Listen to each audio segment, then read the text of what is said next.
brothers and sisters, so we are glad for that. So Ron is going to be speaking this morning at Bible class, then during our morning lesson, and then we are going to eat lunch and probably sorta-ish. I don't think we're held too much. It's really weird not being held to an exact time, but 1 to 1:30, sometime in there after lunch. After lunch is over and before everybody is like nap time ready, he's going to deliver a third message for us, and so we're looking forward to that. But Ron has always delivered great lessons in the past and is a wealth of information, and so I will turn it over to him, and we welcome him.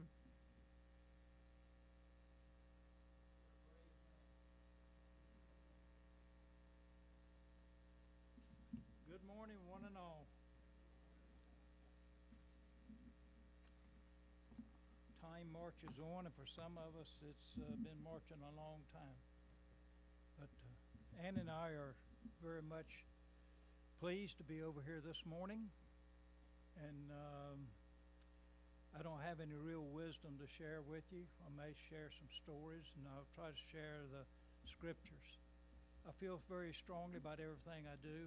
A lot of times I'm going in the wrong direction, but I'm still very strong-minded about that.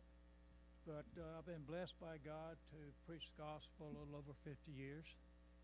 And hopefully, when the elders came to me about 2018, and they said, what's your plans going forward?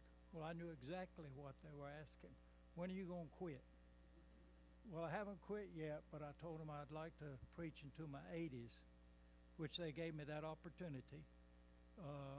And so I've been retired from the pulpit. And it wasn't a forced retirement, but they did stop paying me, so that pretty much put it on that level. And so, but they graced me. I'm a talker, and you knew that, yet you asked me to come over.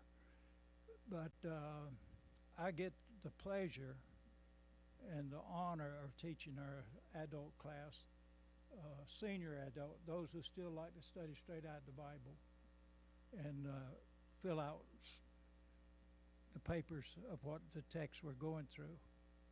So I do that every Sunday morning, and so that keeps me. And if I'm being honest with you, my teaching is actually preaching. So, but I've been a teacher for same length of time I've been a preacher. I have some comments this morning. Ann and I, on the 2nd of September this year, we celebrated our 63rd wedding anniversary. And I'd put together in times past a lesson that was about the joy of finishing together. So today, during this period of time, I want to talk about the joy of finishing together, and I'm talking about two people who have stood before a magistrate or a preacher, and they have pledged their lives to one another till death does them part. Now, I know exactly what's going on in our country for the last number of years. And I know there's an unusual thing for people to marry and stay married. And there's reasons for all of that within the human mind. You can always find a reason. But I'm looking at it this morning from a perspective of sports. I like to watch sports. But there's one particular sport, one group of athletes that you have to appreciate for their commitment and their spirit of determination. And that is those runners who run marathons.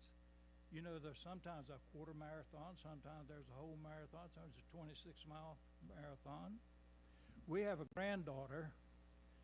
I have 7 granddaughters. And I both have 2 great grandsons. So we did break the granddaughter, but we also have 2 great-granddaughters. So we've been pretty prolific, our children have. And so those who run these extreme races, Catherine, one of our girls, likes to run those long-distance races, endurance races. She's run the one in Utah, Moab. I think it's the 240 miles. She ran that last year, and of all the women who were running, she finished, wasn't it second, Ann? Third? She finished third. Her desire was at least to finish second behind the world's leading runner, but she reached third. And when you saw her after the race, her feet were a bloody mess. She was barely able to get around. But she had made a determination some years before that she wanted to be in the Iron Woman contest. And so she prepared herself to do that. She paid the price for doing that. And eventually some people in the sports world have taken on her as to support her financially when she's running those races. I want to talk about what it takes to be a successful long-distance runner. It takes training and more training. It takes determination. It takes a vision of victory, of crossing that ribbon or crossing that line.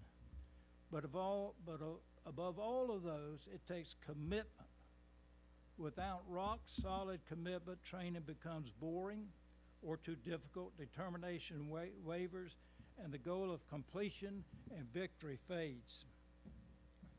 After one particular 26-mile marathon, like to have and people come from all over the world to run in these.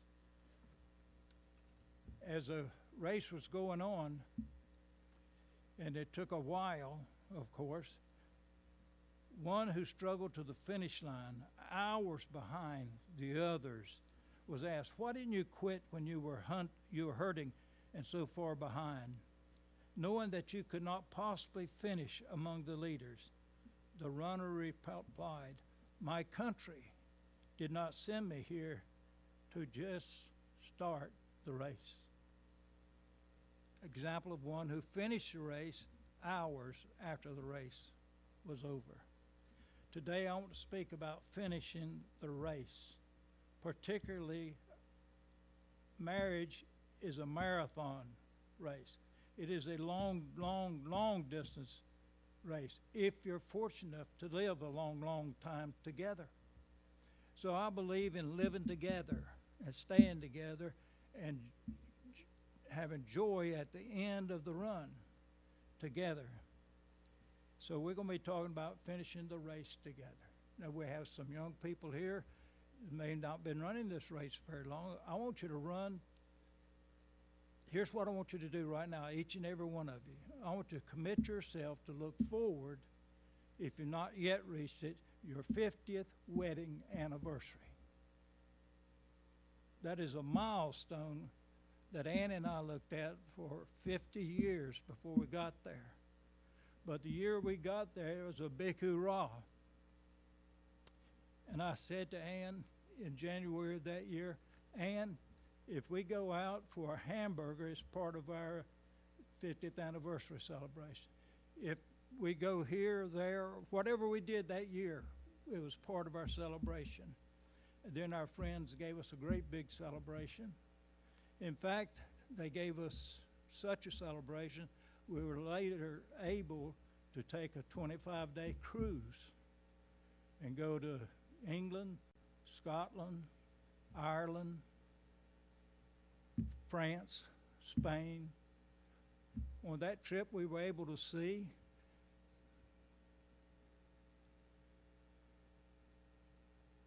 Omaha Beach, to walk where the our people landed on June the 6th, 1944. We were able to go to the palace of the King. We saw marvel after marvel because we were still together. And listen, we had enough energy to walk those steps and climb those stairs and to be there. And so that happened because we didn't quit. She didn't give up on me, and I didn't give up on her. Our first date in high school, she was a cheerleader. I was a so-so basketball player. She was a better cheerleader than I was a basketball player. And she looked a lot better. You should have seen how skinny I was in those days. And so one night after we won a game, and guess where we won the game? In Havelock. I asked her if she would, and in those days we didn't have a bus. You got in cars and you went to wherever you were playing ball with the school. So she rode back with me after that. That was our first date. February the 2nd, 1959. I was feeling good because we won the game. I was feeling better because a cheerleader agreed to go on that date with me. So that's when we all started. In our congregation where we are over at Roosevelt Drive, Elmer J. and Wanda Paget were married for 62 years. He's still alive at 93. She's passed on. Sam and Betsy North, 57 years before Sam died. Ann and I have now reached 63 years. Marion and Lou Paget, some of you know them. They over 55 years. And so there's a lot of people. Members of my personal family and Ann's family that were married more than 50 years. My grandparents, Maud and Irwin Garner. My parents, Nellie and Al Edwards. My brother Eugene, his wife Joan Edwards, he's passed on now. My brother Tim and his wife Jean Edwards, and she's passed on now. My sister Gwen and her husband John have been married 52 years. My brother Marvin has been married 3 times. So all is not perfect in my family either. Both of Ann's grandparents were married over 50 years. So we come from, I like to say, good stock. People that started a journey and decided to see it to its end without interrupting it with side streets. And I can assure you that these couples that I just talked about, our roads have not always been easy, and yours hasn't either. It's a mess out there. And that when we're married, we're just one couple, 2 people. And we got lots of responsibilities, and we got a lot of opportunities, and a lot of great blessings, and a lot of trials to get through. But what I want us to understand is worth it to getting through, makes it worth it at the other end. And so the people that I'm referencing, they had problems, they had frustrations, they had disappointments, they had distresses. However, each of their relationships has survived the trials and has grown into something that is actually very beautiful. They and we are experiencing the joy of living together, working together, loving together, and finishing together. The joy of finishing together is an all too often forgotten truth in our culture today. When we would tell people we were approaching our 50th wedding anniversary, it was hard for them to believe that anyone could, men would say this, how could you be with one woman all your life? Well, it all depends on the one woman, I guess. And just happened to have that one. No one else can have her. And of course, I wasn't much of a catch for her either, but we've heard of for years that half of all marriages end in divorce. So people take it casually. I don't believe you're taking it casually, or you wouldn't be sitting in the pews this morning.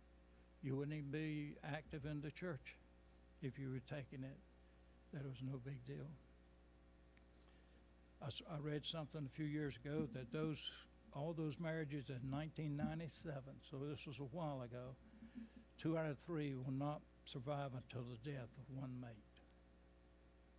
So if you're recently married, you got a chore in front of you, but it's worth the working at it, and it's worth to keep it going.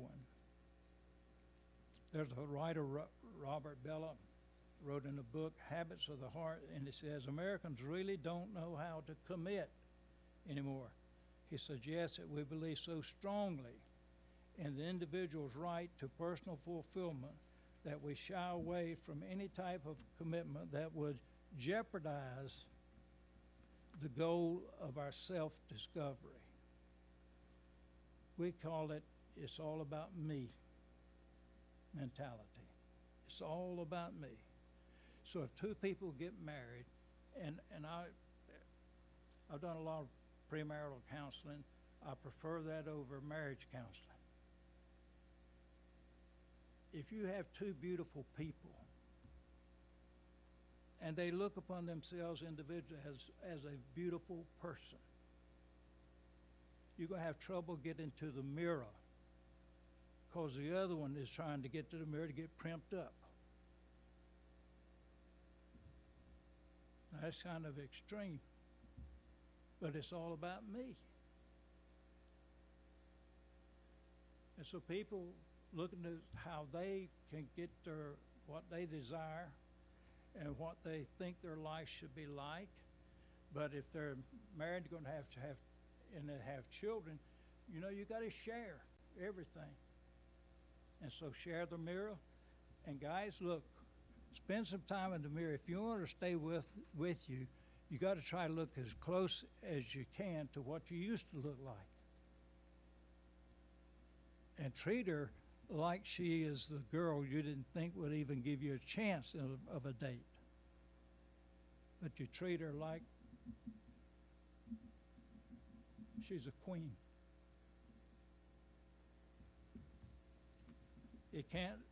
A marriage cannot be just all about me. It's us. Another writer said, caring and commitment says, maybe in America today we need a refresher course in commitment. Nothing creates trust like knowing the other person is unconditionally committed. It is when we are not committed that we worry about the number of years ahead of us. The joy of finishing together is a tremendously important biblical truth. And so I have some passages here. Let's turn to James chapter 1, verse 2 through 4.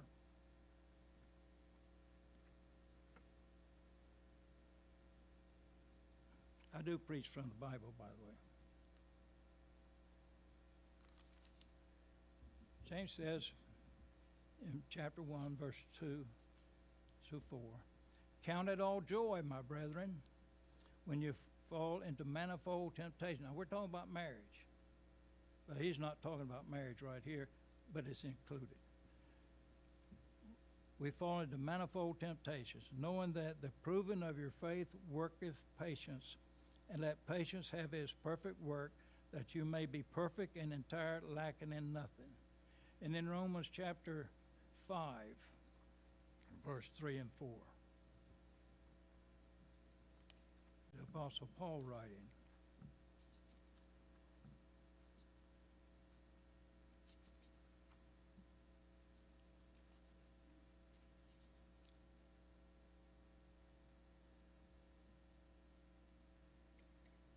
and not only, I'm going to start with verse 1. Being therefore justified by faith, that's very important. We have peace with God through our Lord Jesus Christ, which is extremely important. through whom also we have had our access by faith into this grace wherein we stand. And we rejoice in hope of the glory of God. And not only so, but also we rejoice in our tribulations, knowing that tribulations worketh steadfastness, and steadfastness approvenness, and approvenness hope. And hope putteth not to shame, because the love of God hath been shed abroad in our hearts through the Holy Spirit which was given unto us. And then the book of 1 Peter, chapter 1, verse 6 and 7.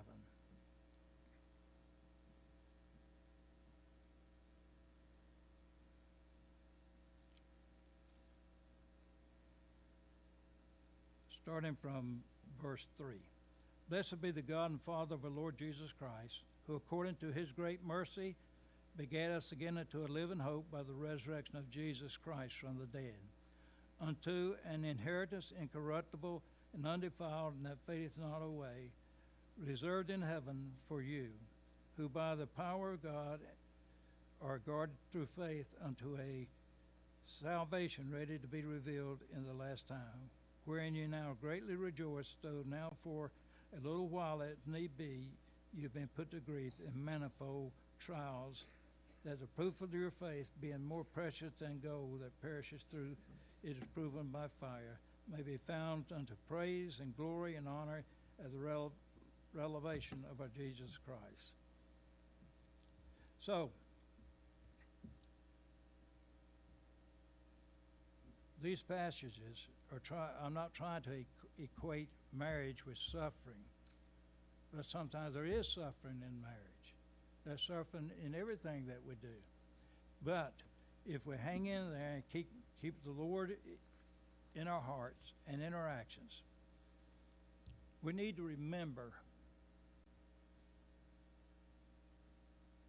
and people need to remember when they're falling in love, and when they stand before the justice of the peace or the minister, and to recite their vows to one another, they must remember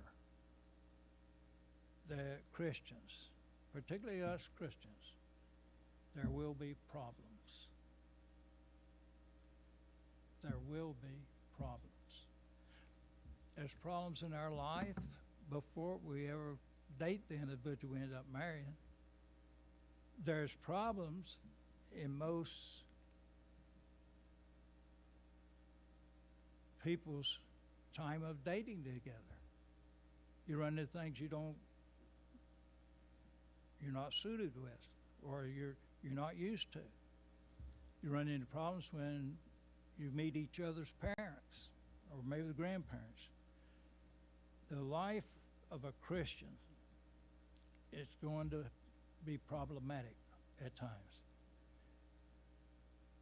We need not think that just being faithful to God, that our life is not going to have any problems. Jesus came and lived in problems from the time he started his ministry. He lived in problems before he started ministry. He was one of several children, and he was the oldest in the family. You know that he had problems with his brothers, sisters. He had problems growing up. The whole reason that he can be our Savior and knows what we're going through because he's been here and been through it. You talk about Joseph and Mary. It'd been hard to earn a living as a carpenter in that time and in this time also, and to raise a number of children. There were problems, no doubt, in their family. The Christian life, however, is a life with the power to face our problems. We're not alone in our problems. Jesus knows all about it. And whatever these problems that come up in our lives are, however large those problems are, we serve a God who is bigger than our biggest problem. I saw a sign one time that said, "Do not show God the storm, show the storm your God." So when things are going tough, we just hang in there with the Lord, right? Isn't that what we've been doing? You know, sometimes we don't know if we're going to make it to the day. Have you ever been like that? Have you ever actually been sick enough that you didn't know that you would make it to the day? It happens to everybody.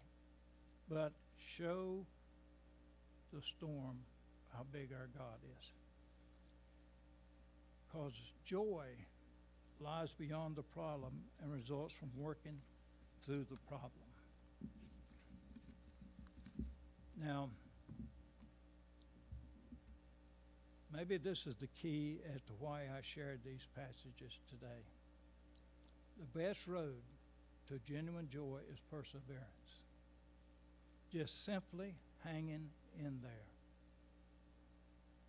Don't we all feel good when a task or a job is successfully completed? And don't we feel bad when we fail in completing it? Life is difficult for me now. I can remember what I was doing when I was 2 and a half, and that's true. But I can't remember what I'm supposed to be doing today or what I just did. Now I used to use this years ago. You go in a room and you forget why you went in there. But that happened to everybody in this building this morning. You've gone in that room and you got to stand there and think. Sometimes you have to yell back to that partner of yours, why did I go in the room? It's taking us down a notch. We're not, we're slipping. We may be sliding away.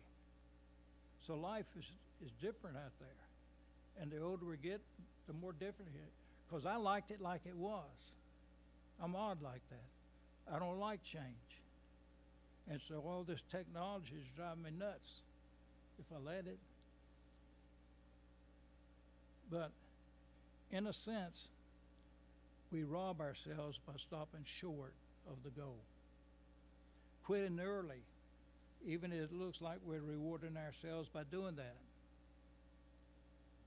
I tried to drag a deer out of the woods. He didn't want to come out of the woods.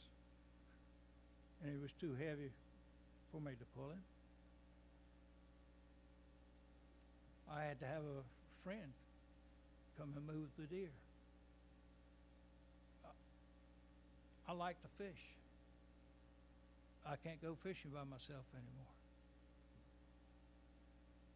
I like to hunt. I'm definitely not going hunting by myself anymore. But I'm still going. Now, it's worse if I just stop. I say, okay, you're 84 now, so just hang it up. I won't live very long if I try that route. So I'm not trying that route. I want to live till the day I die. And it might not make any sense to you. But I want to go out like I came in. Now, I probably came in screaming and bawling. I understand that. And I might go out that way too. How many of you remember Brother Steve Stevens? He was always, well, he's gone on to his reward as of Wednesday. But for the last 3 years, he had a transplant because his heart his lungs after COVID gave out. So he was able to get a lung. But when they put the lung in, they found there were other complications. And so he spent nearly a year in Duke in the hospital. And they told him that when he got to the point where he could walk from his bed to the elevator, they would release him. That day never came. So after right out of a year of laying flat of his back in the bed and doing the therapies that they did for him, he never could do that. So they sent him home, and they sent him home with a hospice taking care of him. And that was almost 3 years. And the thing about Steve, he was a positive thinker. and he did things, and he kept doing things. So those of us who were able, we visited him one day a week, different ones at different times. But this week, he won the victory. He went home. And his funeral, his viewing, or not viewing, but visitation will be at Jones Funeral Home on Thursday night. And his funeral will be at our church building at Roosevelt Drive on, I think it's 11 o'clock in the morning on Friday. And then he'll be interned in the Veterans Cemetery. So finishing the journey we're on is important, and we're all on a journey. We may have some young parents in here. Really, I just had eye surgery. I can't see very good anymore.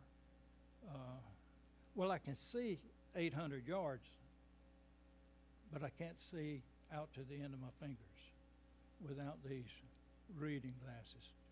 And there are 250s. I didn't even know there was such things. They made me feel good. They finished up with me and said, you probably won't need glasses anymore, except maybe you need a pair of readers. For years, I always said 3 seats. Well, I used to sit 1 seat back. But I said, like you now, 3 seats back from the preacher. You got to be careful because he may be really lathering it up and he may spit on you, not meaning to. So you back up from where the preacher is. And so, yeah. And so where was I going with that? Pardon? Oh, yeah. So I can see a deer to the end of that trail, which is about 300, 400 yards. Now, I can't hit him out there, but I can see him. But here, I can't read my Bible anymore very easy, and I read a lot. I like to read. So they gave me, or I got these reader glasses. But if I wear these and I'm not reading, they cause me to stumble over stuff. So here I am going at, and so I told the doctor I'm not going to have a pocket with reader glasses in it, because I would sit there in the pew, and one of our men would come up to do something, and just before they were either going to pray or do the Lord's Supper, they'd reach in their pocket and do what I'm doing now. And I'm sitting there thinking, why didn't you do that when you were back there in the pew? Rather than taking time to do it now, being disruptive, being judgmental. And now I know why they did it, because if they put them on too early, they stumble over something before they got to the pulpit. So if I fall, y'all go ahead and pick me up. How many still have children in school? That's in here. How many have great-grandchildren in school? All right, proudly hold up your hand now. We're great-grandparents now. But I'm going to tell you something. We were great-grandparents before we ever had enough children for them to call us great-grandparents. Ask our 7 granddaughters. Spoiled rotten.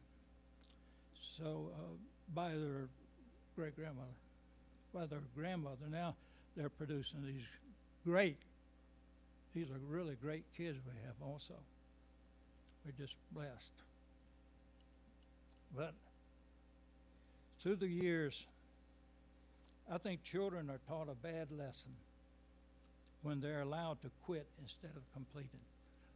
Anybody ever coach Little League or anything like that, children's leagues in sports? You have a crowd of kids come out, and you divide them all up, put them on all the different teams, and things don't go exactly like some of them think they would go when they going to play baseball. And so they get all down in the mouth, and they come home and maybe weeping, maybe not weeping, and they say to Mom and Daddy, I don't like baseball, I don't want to play anymore. That's okay, honey, you don't have to play. Instead of saying, You're going to play this year because you signed up for a year. Because if you don't say this year, and you say, oh, little one, you don't have to do that. You're going to develop a quitter when anything gets tough in their life. Now, you that don't have little children more, you can pass that on to those people you know that have little children who are tempted to let them off for not finishing what they've been assigned to do. First thing, they won't empty the dishwasher when you've told them that was their job this week. They'll forget it. Or they won't take the garbage to the can because they don't want to. So, children are taught a bad lesson when they're allowed to quit instead of completing. About 25% of the kids do not graduate from high school. That's awful. The true reward in life is finishing. Jesus is the ultimate model for this principle. Hebrews 12:2, who for the joy that was set before him endured the cross. And from that cross, what was the final words he said? Say it louder. It is finished. They heard him clearly say, it is finished. And that's why you and I are sitting here today with the knowledge that one day we're going to meet the Lord, maybe not in the air, but we're going to meet him in that place called glory. Eternal joy is so much better than external happiness. Internal joy relates directly to commitment, the commitment to persevere, to hang in, to stick with it, to not give up, to work through problems. In Matthew chapter 5, verse 41, Jesus said, whosoever compels you to go a mile, go with them what? 2. Well, there's a story that came out of that, and I don't know just how real that is, to that passage about a little boy conscripted by a Roman soldier to carry his baggage for a mile. And the little Jewish boy knew that the law requires him to do that, so he did that. And so for 1 mile, he grudgingly gave his service to the soldier. He and the soldier did not share. They don't talk while they're walking together. And that is not part of the deal. You don't have to talk to them. He just walks beside the soldier and bears the burden. But as the story goes, as they get to the end of the mile, the little Jewish boy remembers a lesson he heard on a hillside a few days ago. The teacher had said, when someone asks you to go with them 1 mile, go with them 2. And so the little Jewish boy said, sir, I know this may seem strange that you would let me carry your pack 1 more mile. The Roman soldier almost fainted out of surprise, but he agreed that he could do it. And they walked along another mile together. And in this mile, everything changed.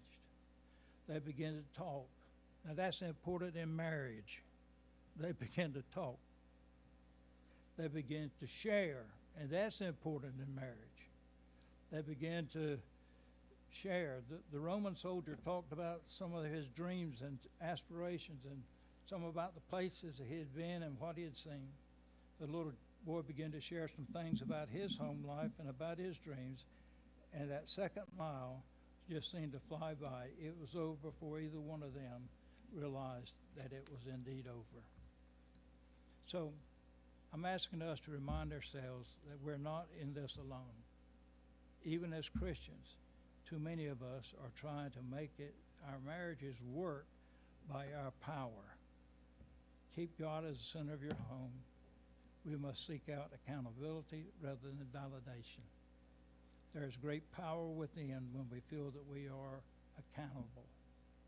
We must build walls around our relationship that protect our commitment. How much time have we got? 5? We must focus on the strength of our relationship, not on its weaknesses. Everybody has some weaknesses, but with a strength is better, and strength will overcome. have a little thing here. If you want to weaken your relationship with your wife or husband, number one, dwell on something that negative in your relationship. It may be something as simple as snoring, or just as bad as the machine that keeps you from snoring, all the noise that it makes. Number two, share that negative thing with someone who will listen to you, not your mate. Number three, repeat numbers 1 and 2 as often as you can, and you will sour a relationship.